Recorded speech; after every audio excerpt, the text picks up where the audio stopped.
अस्सलाम वालेकुम जी, साराना ऑफिशियल में आपको खुशामदीद कहता हूँ। देखिए, मैं एक अरसे से आपसे ये बात कह रहा हूँ कि 5th जनरेशन वार पाकिस्तान के ख़िलाफ़ जारी है। भारत जो है वो एक कोल्ड डॉक्ट्राइन ऑलरेडी उस पे काम कर रहा है और उसका वो कई बरमला एतराफ़ भी कर चुका है।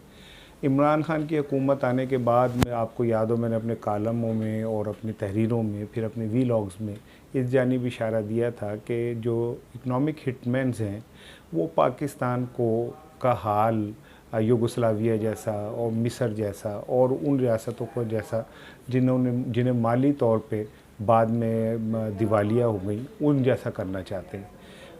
उसके बाद मैं एक बार अरसे से ये बात कहता रहा हूँ कि इंटरनेशनल इस्टेब्लिशमेंट जो है वो पाकिस्तान को नहीं चाहती कि ये स्टेबल हो। इसमें बहुत सारे फैक्टर्स हैं। आने वाले दिनों में चीन अमेरिका की लड़ाई भी है, भारत पाकिस्तान के मामलात भी हैं, ये सारा चल रहे हैं। अब ताज़ा तरीन कराची में जो स्टॉक एक्सचेंज पे हमला हुआ, आप इस बात को समझें कि पाकिस्तान की इकॉनमी जो है वो बहुत बुरी तरह लड़खड़ा गई है, लड़खड़ा नहीं गई, गिर पड़ी है। स्टॉक एक्सचेंज जो है किसी भी रियासत के अंदर कारोबार का एक इशारिया होते हैं, एक जिसे कहते हैं कि वो अलामत होते हैं।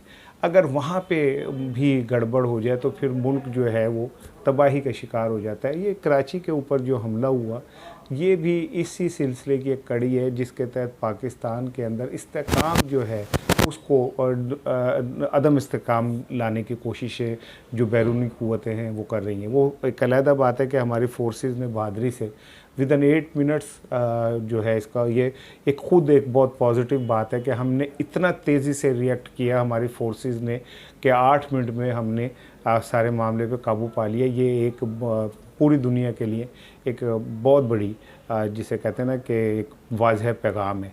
लेकिन अब जो क़ुव्वतें हैं जो चाहती हैं कि पाकिस्तान में सियासी अदम इस्तेहकाम हो, किसी हद तक कामयाब हो चुकी हैं।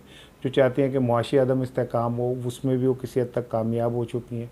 वो कोरोना ने उनका मसला आसान कर दिया। हम गरीब थे, अचानक ये वाला बला हम पे पड़ी, हम वैसे ही गुर्बत के शिकार थे, हम मज़ीद सतह गुर्बत से नीचे आ गए।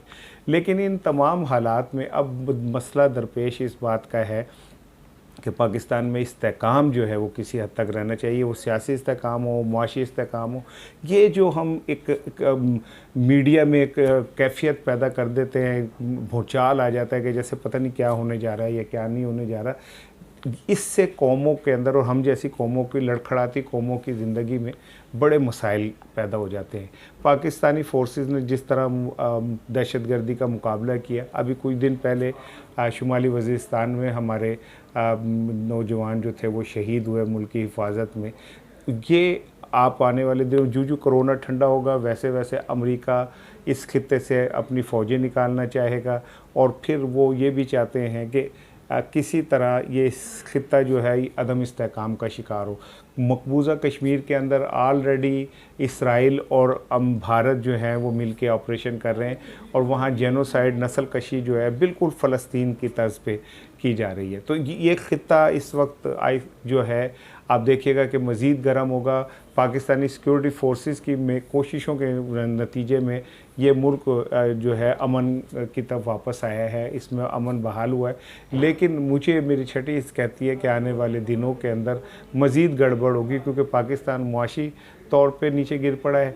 तो अब अगर वो ये वाली कार्रवाई कर दें तो हमारे लिए एक शदीद बहुत बड़ा चैलेंज हमारे सामने खड़ा होगा। लेकिन हमने माजी में भी इन चैलेंजेस का सामना किया है, 80,000 जानों की कुर्बानी दी है और आज भी हम मुस्कुराते हैं, सीना तान के चलते हैं। तो मुझे यकीन है कि हमारी सिक्योरिटी फोर्सेस जो हैं, हमारे इंटेलिजेंस इदारे जो हैं, वो इतने अलर्ट हैं कि वो इस किसी किस्म की इस तरह की साजिश को कामयाब नहीं होने देंगे। उन्होंने पहले भी इस पे काम किया और साबित किया और उन्होंने कलाकुमा किया और अब भी आप देखिएगा कि ऐसे ही होगा। लेकिन ज़रूरत इस बात की है कि हम अफवाहों पे कान न धरें, हम सरगोशियों से जान छुड़ाने, हम हर वक्त जो एक कॉन्स्पायरेसी थ्योरी लेके चल रहे होते हैं उससे जान छुड़ाने, यही इस मुल्क के लिए बेहतर है।